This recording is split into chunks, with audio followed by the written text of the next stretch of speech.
Hello बच्चों, और कैसे हैं आप सब लोग। मैं सुसोनी स्वागत करता हूं आपका एकलव्य एजुकेशन की शानदार वीडियो लेक्चर में, जहां हम बात करने वाले हैं विद्युत बल रेखाओं के बारे में। तो विद्युत बल रेखाओं को हम इंग्लिश में electric fields, electric lines of forces भी कहा करते हैं, या फिर इसको हम बोलते हैं इलेक्ट्रिक फील्ड लाइंस। ठीक है, अब इसकी हमें जरूरत क्यों पड़ती है। अब जैसा कि आपको पता है कि जो हमारी इलेक्ट्रिक फील्ड होती है, यानी जो हमारा विद्युत क्षेत्र होता है, वो कैसा होता है, वो सदिश राशि होती है, यानी कि वो एक वेक्टर क्वांटिटी होती है।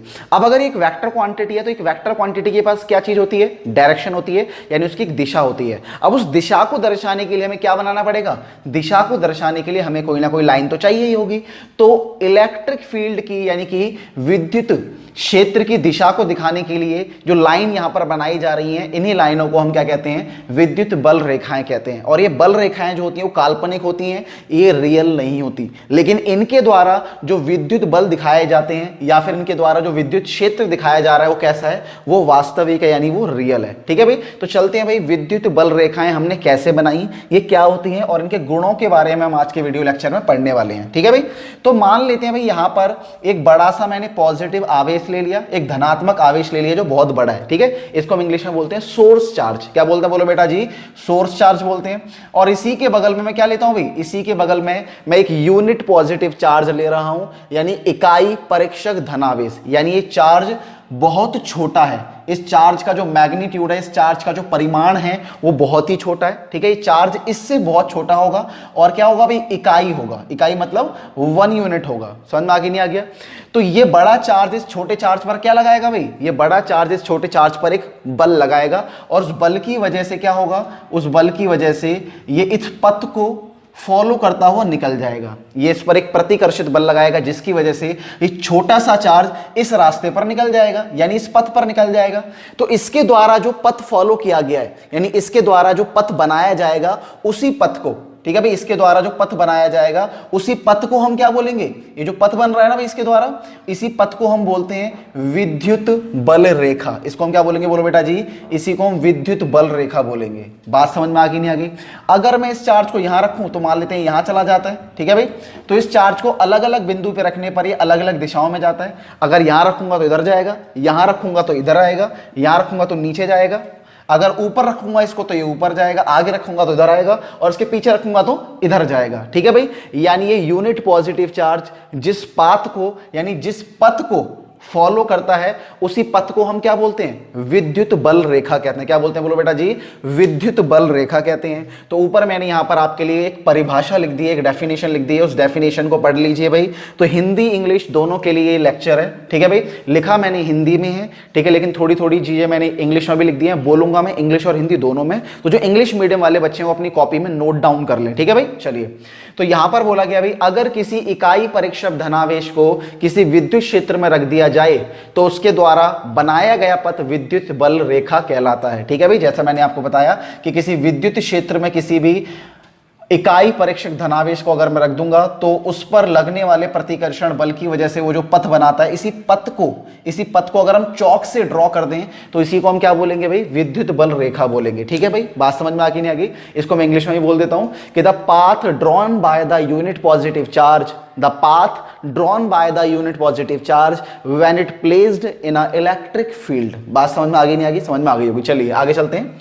अगला क्या है भाई, अब इन विद्युत बल रेखाओं के हम कुछ गुणों के बारे में पढ़ेंगे, यानी इलेक्ट्रिक फील्ड लाइंस की कुछ प्रॉपर्टीज के बारे में हम यहां पर पढ़ने वाले हैं। चलिए भाई समझते हैं।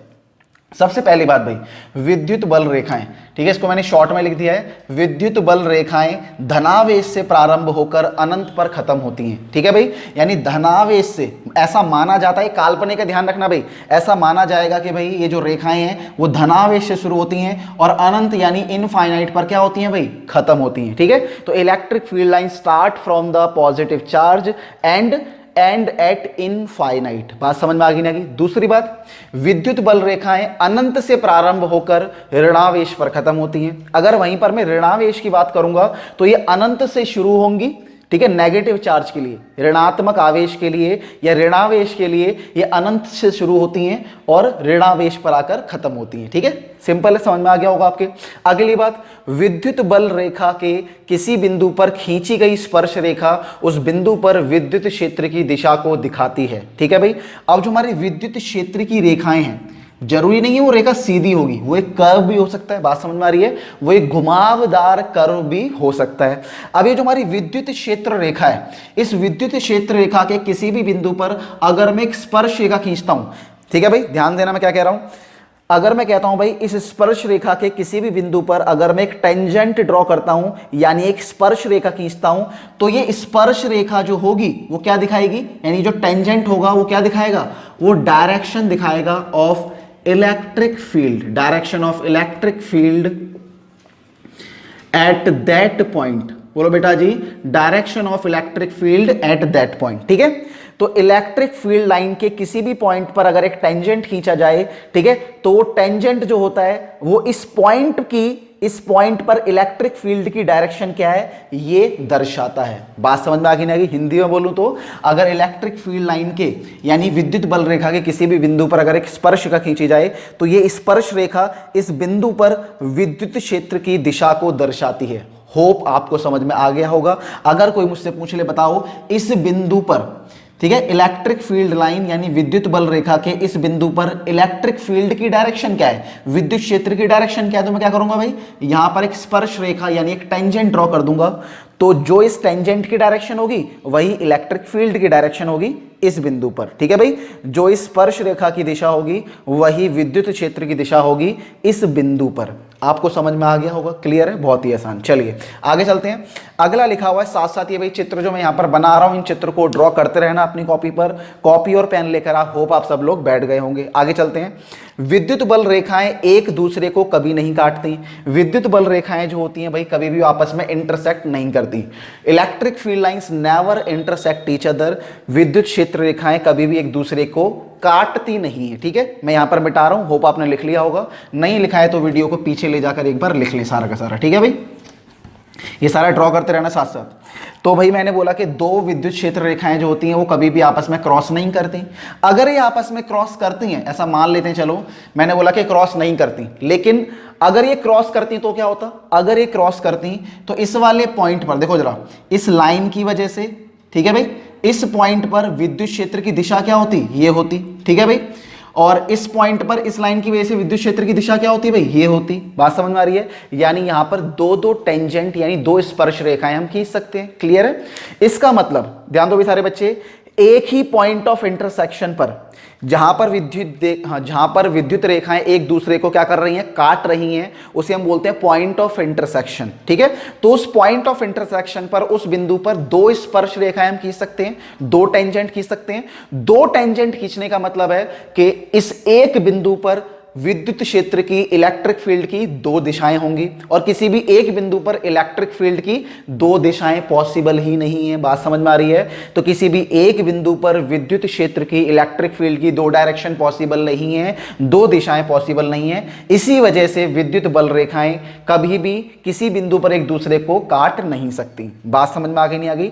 होप समझ में आ गई होगी। दूसरी बात क्या है भाई, विद्युत बल रेखाएं सदैव चालक के लंबवत होती हैं। बोलो बेटा जी, विद्युत बल रेखाएं, इस चित्र को ड्रॉ कर लेना, करना है तो ठीक है, जो बात मैंने बोली उसको भी लिख लेना कि एक ही बिंदु पर जब दो स्पर्श रेखाएं खींची जाएंगी, ठीक है भाई, तो दो स्पर्श रेखा खींची जाएंगी, इसका मतलब दो डायरेक्शन होंगी, एक ही बिंदु पर इलेक्ट्रिक फील्ड की दो डायरेक्शन, और ऐसा पॉसिबल है नहीं, इसलिए वो कभी भी एक दूसरे को नहीं काटेंगी। दूसरी बात हमने बोली, विद्युत बल रेखाएं यानी कि इलेक्ट्रिक फील्ड लाइंस एक दूसरे को कभी नहीं काटती है, तो हमने पढ़ लिया। विद्युत बल रेखाएं सदैव चालक के लंबवत होती हैं, ठीक है भाई। तो हमने एक चालक बनाया और उस चालक पे क्या किया भाई, पॉजिटिव चार्ज दर्शा दिया। जब इस चालक पर पॉजिटिव चार्ज है तो इसकी वजह से जो विद्युत क्षेत्र रेखाएं होंगी वो हमेशा इसके लंबवत होंगी। क्या होंगी बोलो बेटा जी? हमेशा इसके लंबवत होंगी। कभी ऐसा नहीं होगा कि विद्युत क्षेत्र रेखा लंबवत ना होकर किसी कोई एंगल बनाए। क्या बनाए बोलो बेटा जी? कोई एंगल बनाए, ठीक है भाई। अच्छा, अगर ये एंगल बना ले तो क्या होगा भाई, अगर ये लंबवत ना होकर, अगर ये रेखाएं लंबवत ना होकर, लंबवत मतलब ये हो गया, ठीक है भाई, लेकिन ये लंबवत नहीं है, ये कोई एंगल बनाती है। क्या बनाती है बोलो बेटा जी? ये कोई एंगल बनाती है इसके सरफेस के साथ, ठीक है भाई। तो जब ये कोई कोण बनाएंगी तो यहां पर इसके दो कंपोनेंट आ जाएंगे। जब भी ये क्या बनाएंगी, कोण बनाएंगी, तो इस विद्युत क्षेत्र के यहां पर दो कंपोनेंट हम बना सकते हैं। एक कंपोनेंट ऐसे बनेगा ई कॉस थीटा, और एक ई साइन थीटा, और एक कंपोनेंट कैसा बन जाएगा भाई, एक कंपोनेंट ऐसा बन जाएगा ई कॉस थीटा। बात समझ में आ गई नहीं आ गई भाई? अब जो ई कॉस थीटा होगा e cos थीटा की वजह से सरफेस पर जो चार्ज होगा, ठीक है भाई, ये जो दूसरा वाला कंपोनेंट है, ये जो दूसरा वाला ऐसा कंपोनेंट है, इसे हम बोलते हैं क्या बोलते हैं, अपघटक, ठीक है भाई। जो दूसरा वाला यहां पर ऐसा कंपोनेंट होगा, ये कंपोनेंट क्या करेगा, इस सरफेस पर जो चार्ज होगा उस सरफेस पर कोई ना कोई बल लगाएगा। अगर इलेक्ट्रिक फील्ड सरफेस के टेंजेंट है, अगर इलेक्ट्रिक फील्ड सरफेस के अलोंग लग रही है, इसका मतलब सरफेस पर जो चार्ज है, आवेश पर है, ठीक है, सरफेस पर जो आवेश है, उस आवेश पर इस इलेक्ट्रिक फील्ड के द्वारा क्या लग रहा होगा, एक बल लग रहा होगा। और उस बल लगने की वजह से क्या होगा, ये चार्ज मूव करने लग जाएगा, ये चार्ज चलने लग जाएगा, यानी गति में आ जाएगा। और जब ये चार्ज गति में आएगा, किसकी वजह से गति में आया भाई, इस वाले कंपोनेंट की वजह से गति में आ गया।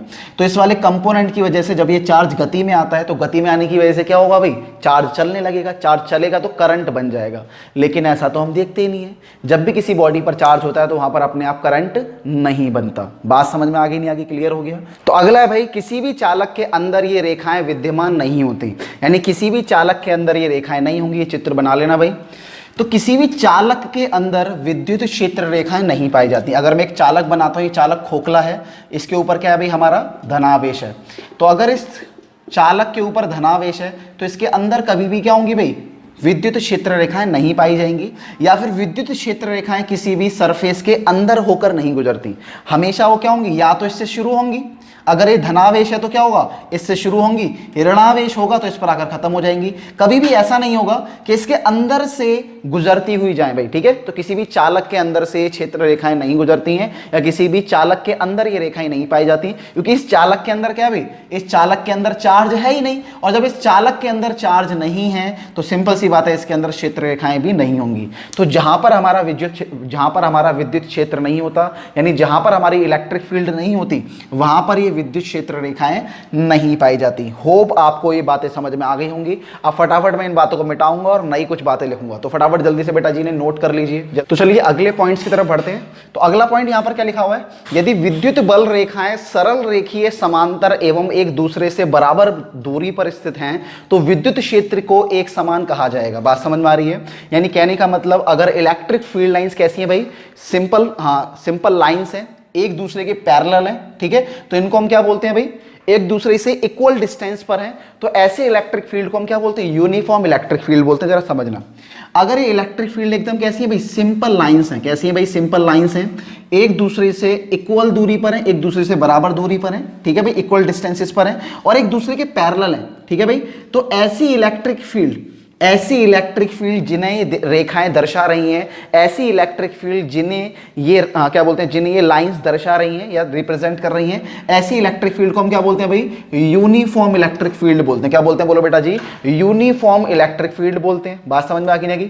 दूसरी बात क्या भाई यहां पर, और यदि बराबर दूरी पर ना हो, अगर ये रेखाएं बराबर दूरी पर नहीं है, एक दूसरे के समांतर नहीं है, तो जिस इलेक्ट्रिक फील्ड को ये रेखाएं रिप्रेजेंट कर रही हैं, जिस विद्युत क्षेत्र को ये रेखाएं दर्शा रही हैं, वो विद्युत क्षेत्र क्या होगा भाई, असमान विद्युत क्षेत्र होगा। क्या होगा बोलो बेटा जी, असमान विद्युत क्षेत्र होगा। यानी कहने का मतलब नॉन यूनिफॉर्म। जैसे फॉर एग्जांपल, अगर ये रेखाएं सरल रेखीय तो हैं, ठीक है भाई, यानी सिंपल लाइंस तो हैं, लेकिन एक दूसरे के पैरेलल नहीं है, ठीक है भाई। दूसरा, एक दूसरे से इक्वल दूरी पर नहीं है।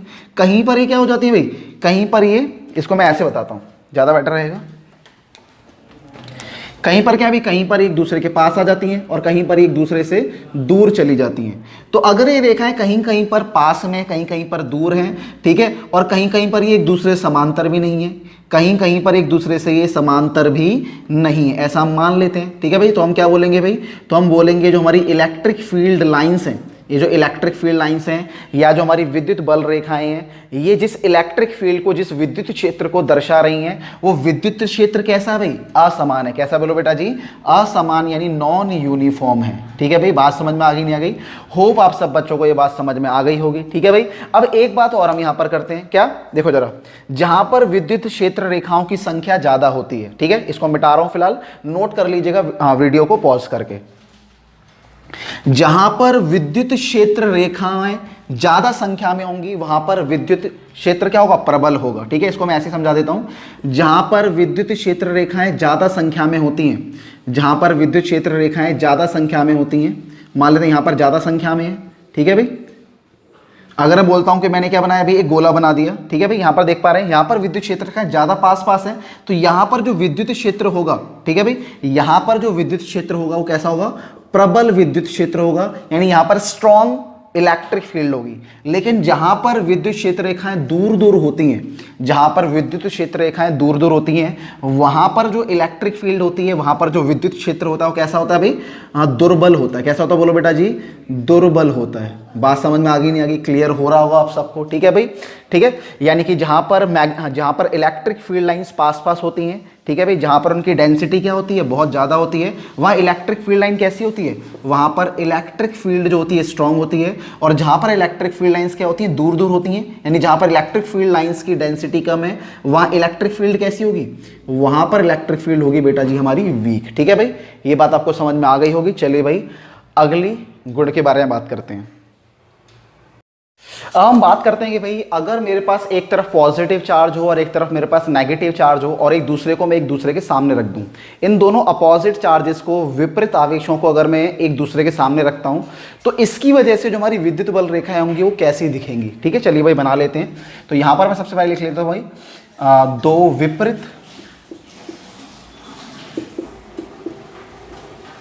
विपरीत विद्युत आवेशों की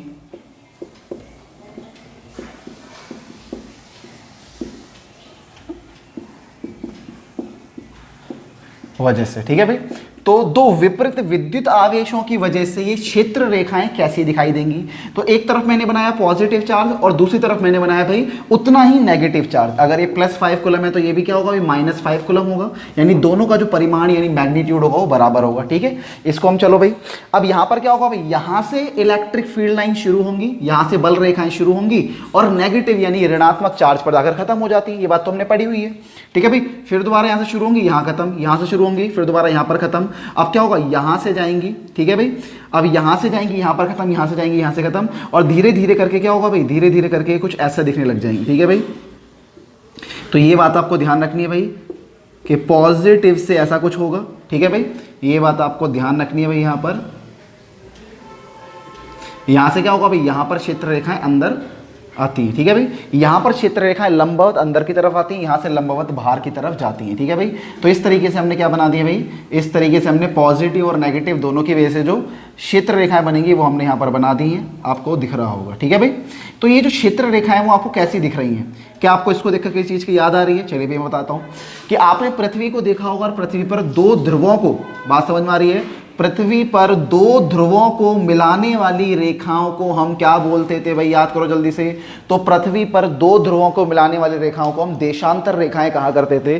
तो भाई ये बिल्कुल देशांतर रेखाओं की तरह ही दिखती हैं भाई, ठीक है। तो ये भी तो दो ध्रुव है ना भाई, यहां पर धनात्मक ध्रुव और ऋणात्मक ध्रुव, तो यहां पर भी दो ध्रुवों को मिलाने वाली जो रेखाएं हैं एकदम देशांतर रेखाओं की तरह ही बनती हैं। होप आप सब बच्चों को समझ में आ गया होगा। अब यहां पर रेखाओं की जो डेंसिटी है, ध्यान देना भी सारे बच्चे, यहां पर रेखाओं की जो घनत्व है, यहां पर रेखाओं का जो घनत्व है वो ज्यादा होता है, बीच में घनत्व ज्यादा है, इसलिए यहां पर इलेक्ट्रिक फील्ड कैसी है, यहां पर इलेक्ट्रिक फील्ड प्रबल है, यानी यहां पर इलेक्ट्रिक फील्ड कैसी बोलो बेटा जी, स्ट्रॉन्ग है। बात समझ में आ रही है। लेकिन वहीं पर अगर मैं दूर चला जाऊं किसी बिंदु पर, तो यहां पर जो इलेक्ट्रिक फील्ड होती है वो कैसी होती है बोलो बेटा जी, यहां पर इलेक्ट्रिक फील्ड वीक होती है, दुर्बल होती है। क्या होती है? वीक होती है, दुर्बल होती है। तो ये बात भी हमें समझ में आ गई, क्लियर है भाई। चलिए फटाफट जल्दी से इसको नोट कर लीजिए, मिटा रहा हूं। कर लिया नोट बेटा जी, वेरी गुड, मिटा रहा हूं बेटा, ठीक है। पॉज करके वीडियो को नोट कर लेना। अब हम आगे बात करते हैं भाई। अब मेरे पास दो यहां पर क्या होंगे, दो आवेश होंगे, लेकिन दोनों आवेश एक जैसे होंगे, ठीक है भाई। तो दो समान आवेश, इसको मैं लिख लेता हूं भाई, दो समान। तो समान आवेश का मतलब दोनों का परिमाण समान नहीं है, तो परिमाण तो समान है ही, लेकिन क्या है, इन दोनों का नेचर भी समान है, ठीक है भाई। यानी अगर ये पॉजिटिव है तो ये भी कैसा होगा भाई, ये भी हमारा पॉजिटिव होगा। अब यहां से भी इलेक्ट्रिक फील्ड लाइंस निकलती हैं, बात समझ में आ रही है। यहां से भी इलेक्ट्रिक फील्ड लाइंस निकलेंगी और यहां से भी इलेक्ट्रिक फील्ड लाइंस निकलेंगी, बट ये इलेक्ट्रिक फील्ड लाइंस कहीं पर भी जाके क्या नहीं करती भाई, बट ये इलेक्ट्रिक फील्ड लाइंस कहीं पर भी जाकर इंटरसेक्ट तो कर नहीं सकती, ठीक है भाई। अगर ये कहीं पर इंटरसेक्ट नहीं करेंगी तो क्या होगा भाई, ये कुछ ऐसी दिखाई देंगी, ये एक दूसरे को प्रतिकर्षित करती हुई दिखाई देंगी, एक दूसरे को दबाती हुई दिखाई देंगी, ठीक है भाई। तो ये रेखाएं एक दूसरे को दबा रही हैं, एक दूसरे पर दबाव लगा रही हैं, ठीक है भाई। बात समझ में आ रही है? तो जब दो सेम चार्जेस यहाँ पे रखे जाते हैं तो एक दूसरे पर क्या लगाती हैं, एक दूसरे पर दबाव लगाती हैं। क्या लगाती हैं? एक दूसरे पर ऐसे करके दबाव लगाती हैं, और ये दबाव ही हमें क्या दिखाता है? प्रतिकर्षित बल को दिखाता है, प्रतिकर्षित बल। ठीक है भाई, ये दबाव ही हमें बताता है कि दो एक जैसे आवेशों के बीच में प्रतिकर्षित बल लगता है। ठीक है भाई, वहां पर क्या था भाई, पिछले वाले केस में जब ये नेगेटिव था तो दोनों रेखाएं एक दूसरे से मिल रही थी, एक दूसरे को खींच रही थी, इसका मतलब वहां पर आकर्षित बल लगता है। ठीक है भाई, और यहां पर दो रेखाएं कभी मिलनी ही नहीं रही हैं, बात समझ में आ रही है, एक दूसरे में मिलजुल नहीं रही हैं, इसी वजह से यहां पर प्रतिकर्षित बल लग रहा है, बिकॉज एक दूसरे पर दबाव लगाती हैं, जिसे इंग्लिश में हम क्या बोलते हैं? Lateral pressure. ठीक है भाई, ये क्षेत्र रेखाएं यहां पर एक दूसरे पर लैटरल प्रेशर लगाती हैं, और लैटरल प्रेशर यहां पे मैं लिखता हूं भाई लैटरल प्रेशर। और इस लैटरल प्रेशर, ये लैटरल प्रेशर क्या दिखाता है भाई? रिपल्सिव फोर्स को दिखाता है। किसको दिखाता है बोलो बेटा जी? रिपल्सिव फोर्स को दिखाता है, रिपल्शन को दिखाता है। होप आप सब बच्चों को समझ में आ गई होगी। नीचे से थोड़ा सा वर्ड कट गए हैं, लेकिन कोई दिक्कत नहीं, मैंने बोल दिया है। ठीक है भाई, ये क्षेत्र रेखाएं आपस में दबाव लगाती हैं जो प्रतिकर्षित बल को दिखाता है, या ये एक दूसरे के ऊपर लैटरल प्रेशर लगाती हैं जो यहाँ पर रिपल्शन को दिखा रहा है सेम चार्जेस के बीच में। होप आप बच्चों को ये बात समझ में आ गई होगी। एक बात और है भाई यहाँ पर, कि यहाँ पर क्या है भाई, एक इस क्षेत्र में कहीं पर भी आपको बल रेखा दिखाई नहीं दे रही है, तो जहां जहां पर बल रेखा नहीं दिखाई देती वहां पर हमारा कोई भी विद्युत क्षेत्र नहीं होगा। ठीक है भाई, और यहां पर एक बिंदु है भाई, यहां पर एक बिंदु है बीचों बीच में, इस बिंदु पर जो इलेक्ट्रिक फील्ड होती है यानी कि विद्युत क्षेत्र होता है वो जीरो होता है, और ऐसे बिंदु को और इंग्लिश में क्या बोलते हैं? ऐसे बिंदु को हम इंग्लिश में बोलते हैं न्यूट्रल पॉइंट। क्या बोलते हैं बोलो बेटा जी? न्यूट्रल पॉइंट बोलते हैं, और इंग्लिश में इसको क्या बोलेंगे? तो इंग्लिश में ही तो हम इसको न्यूट्रल पॉइंट बोलते हैं। बात समझ में आ रही है? चलिए भाई, आगे हम बात करेंगे भाई किसकी? अगली बात हम करने वाले हैं एक और केस की भाई। अगर मान लो मैं यहाँ पर 2 पॉजिटिव चार्ज रख लूँ, ठीक है भाई, और यहाँ पर मैं 1 पॉजिटिव चार्ज रख लेता हूँ। ठीक है भाई, अगर मैं इनकी विद्युत क्षेत्र रेखाएं बनाऊंगी तो ये ज़्यादा प्रबल है, और अगर ये ज़्यादा प्रबल होगा तो इसकी क्षेत्र रेखाएं क्या होंगी? इसकी क्षेत्र रेखाएं ज़्यादा दूर दूर तक होंगी। बात समझ में आ रही है? इसकी क्षेत्र रेखाएं यहाँ पर ज़्यादा दूर दूर तक होने वाली हैं, और इसकी क्षेत्र रेखाएं जो होंगी भाई वो कम दूर तक होंगी। ठीक है भाई, इसकी क्षेत्र रेखाएं कम दूर तक होंगी, तो जो हमारा न्यूट्रल पॉइंट है वो किधर की तरफ शिफ्ट हो जाएगा? न्यूट्रल पॉइंट जो है वो वीकर चार्ज की तरफ शिफ्ट हो जाएगा। जो हमारा न्यूट्रल पॉइंट होगा वो हमारे वीकर चार्ज यानी कमजोर चार्ज की तरफ क्या हो जाएगा? शिफ्ट हो जाएगा। ठीक है भाई, तो आप लोगों को ये पूरा का पूरा समझ में आ गया होगा। आज हमने पढ़ा विद्युत बल रेखाएं। अगला जो हम टॉपिक पढ़ने वाले हैं उसका नाम क्या है भाई? विद्युत फ्लक्स। ठीक है भाई, यानी इलेक्ट्रिक फ्लक्स। चलिए वो शुरू करते हैं। तो भाई चलिए समझते हैं इलेक्ट्रिक फ्लक्स यानी विद्युत फ्लक्स को। अब विद्युत फ्लक्स होता क्या है? तो विद्युत फ्लक्स को मैं सीधे सीधे शब्दों में आपको समझाऊं तो भाई विद्युत फ्लक्स हमें बताता है, यानी इलेक्ट्रिक फ्लक्स हमें बताता है इलेक्ट्रिक फील्ड का फ्लो। इलेक्ट्रिक फील्ड के किसके बारे में बताता है? इलेक्ट्रिक फील्ड के प्रवाह के बारे में बताता है कि इलेक्ट्रिक फील्ड जो एक्चुअली आ रही है उसका प्रवाह तेज है या कम है। जैसे नदी का प्रवाह होता है ना भाई, कि नदी जब क्या होती है, बहुत उफान पर होती है तो नदी का प्रवाह बहुत तेज होता है। जब नदी में पानी एक साथ बहुत सारा आ जाता है तो हम बोलते हैं नदी का प्रवाह क्या है भाई? ज़्यादा है। लेकिन नदी में जब पानी कम होता है, वो शांत बह रही होती है, तो हम बोलते हैं नदी का प्रवाह जो है तेज नहीं है, कम है। ठीक इसी तरीके से क्या होता है? इलेक्ट्रिक फील्ड का भी प्रवाह होता है। अब इस इलेक्ट्रिक फील्ड के प्रवाह को हम कैसे मेजर करें भाई? तो इसे मेजर करने के लिए हमने क्या बोला भाई, कि किसी भी एक एरिया से, किसी भी एक क्षेत्र से, तो किसी भी एक क्षेत्रफल से जितनी इलेक्ट्रिक फील्ड लाइन गुजरेंगी, किसी भी एक क्षेत्रफल से जितनी इलेक्ट्रिक फील्ड लाइन लंबवत गुजरती है, क्या बोलो बेटा जी? लंबवत। ठीक है, यहां पर एक वर्ड यूज किया गया लंबवत। तो किसी भी क्षेत्रफल से जितनी लंबवत क्षेत्र रेखाएं गुजरती हैं, ठीक है, उसी को हम क्या बोलते हैं भाई? इलेक्ट्रिक फ्लक्स कहते हैं। अगर 4 रेखाएं गुजरी हैं, 5 रेखाएं गुजरी हैं, तो हम बोलेंगे इलेक्ट्रिक फ्लक्स कितना? एक्चुअली में 5 है, बस ऐसे बता रहा हूं मैं आपको। ठीक है भाई, अगर यहां से 6 रेखाएं गुजरती तो इलेक्ट्रिक फ्लक्स क्या होता? 6 होता। अगर यहां से और ज्यादा रेखाएं गुजरती तो इलेक्ट्रिक फ्लक्स क्या होता? और ज्यादा होता। यानी जितनी ज्यादा लंबवत रेखाएं इस क्षेत्रफल से गुजरेंगी, ठीक है, उतना ही ज्यादा क्या होगा? प्रवाह ज्यादा होगा, उतना ही ज्यादा क्या होगा? इलेक्ट्रिक फ्लक्स होगा, यानी उतना ही हमारा विद्युत फ्लक्स होगा। तो विद्युत फ्लक्स की परिभाषा मैंने ऊपर लिखी हुई है कि विद्युत क्षेत्र में किसी भी सतह से, विद्युत क्षेत्र के अंदर किसी भी सतह या किसी भी क्षेत्रफल से संबंध गुजरने वाली कुल लंबवत विद्युत क्षेत्र रेखाओं का माप जो होता है उसी को हम विद्युत फ्लक्स कहा करते हैं। बात समझ में आ गई नहीं आ गई? और ये क्या होती है भाई? ये एक अदिश राशि होती है। क्या होती है बोलो बेटा जी? ये एक अदिश राशि होती है, यानी क्या है भाई? स्केलर क्वांटिटी है। क्या बोलो बेटा जी? Scalar quantity. अगर इसी को अगर मैं इंग्लिश में कहूं तो इंग्लिश में इलेक्ट्रिक फ्लक्स क्या होता है भाई? तो किसी भी यूनिट सरफेस से या किसी भी यूनिट एरिया से गुजरने वाली number of electric field lines को ही हम क्या बोलते हैं भाई? इलेक्ट्रिक फ्लक्स बोलते हैं। अब जरा समझते हैं जो इलेक्ट्रिक फ्लक्स होता है किस बात पर डिपेंड करता है। इलेक्ट्रिक फील्ड को या इलेक्ट्रिक फ्लक्स को हम किससे रिप्रेजेंट करते हैं? Represented by. तो इलेक्ट्रिक फ्लक्स जो होता है हमारा रिप्रेजेंट किया जाता है किसके द्वारा भाई? फाई के द्वारा। इसके सिंबल को हम बोलते हैं फाई। बात समझ में आ रही है? अब ये फाई किन किन बातों पर डिपेंड करता है देखते हैं भाई। ये किन किन बातों पर डिपेंड करता है? जो हमारा इलेक्ट्रिक या विद्युत फ्लक्स होता है वो किन किन बातों पर क्या करता है? निर्भर करता है। जरा जानते हैं भाई।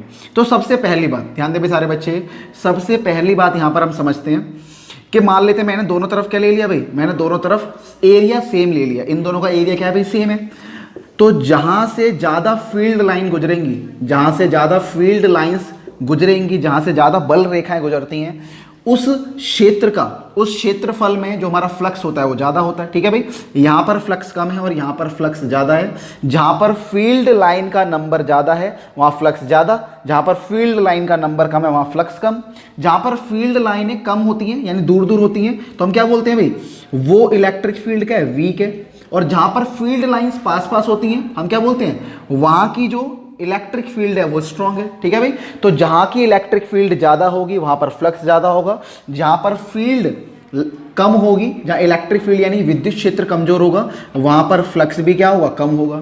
तो यहां से हमें यह पता लग गया कि जो हमारा फ्लक्स होता है वो इलेक्ट्रिक फील्ड के डायरेक्टली प्रोपोर्शनल है। एक बात तो हमने यहां से समझ ली। दूसरी बात समझते हैं, अगर मैं एक तरफ क्या कर दूं भाई? इलेक्ट्रिक फील्ड को सेम रख दूं। ठीक है भाई? अगर मैं इलेक्ट्रिक फील्ड को सेम रख देता हूं, ध्यान देना भाई, लेकिन एक जगह मैंने एरिया को छोटा कर दिया, एक जगह मैंने एरिया को बड़ा कर दिया। बात समझ में आ रही है? तो जहां पर एरिया छोटा है वहां से 4 लाइनें गुजर रही हैं, लेकिन जहां पर एरिया बड़ा है वहां से ज्यादा लाइनें गुजर रही हैं। यानी जहां पर एरिया बड़ा होगा वहां पर फ्लक्स ज्यादा होगा और जहां पर एरिया छोटा होगा वहां पर फ्लक्स कम होगा। तो यहां से साफ साफ एक बात समझ में आती है कि जो हमारा फ्लक्स होता है वो एरिया के भी डायरेक्टली प्रोपोर्शनल होता है, एरिया के भी समानुपाती होता है। ठीक है भाई?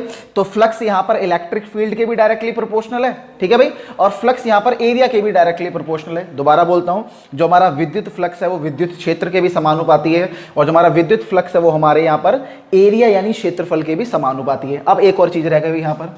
अब मान लो, ध्यान देना भाई, इलेक्ट्रिक फील्ड लाइंस जा रही हैं ऐसे। कैसे जा रही है बेटा जी? इलेक्ट्रिक फील्ड लाइंस मान लेते हैं ऐसे जा रही हैं। अब यहां पर मैं एक बुक उठा लेता हूं भाई। ठीक है? यहां पर मैंने क्या उठा ली भाई? एक पेज ले लिया मान लेते हैं। अब इलेक्ट्रिक फील्ड लाइंस ऐसे जा रही हैं। ठीक है भाई? अगर ये पेज अगर ऐसे आता है, अगर ये पेज एकदम लंबवत आए तो ये इलेक्ट्रिक फील्ड लाइंस क्या करेगी? इससे संबंध रखेगी, पूरा पूरा संबंध रखेगी और इसके अंदर से गुजरेगी।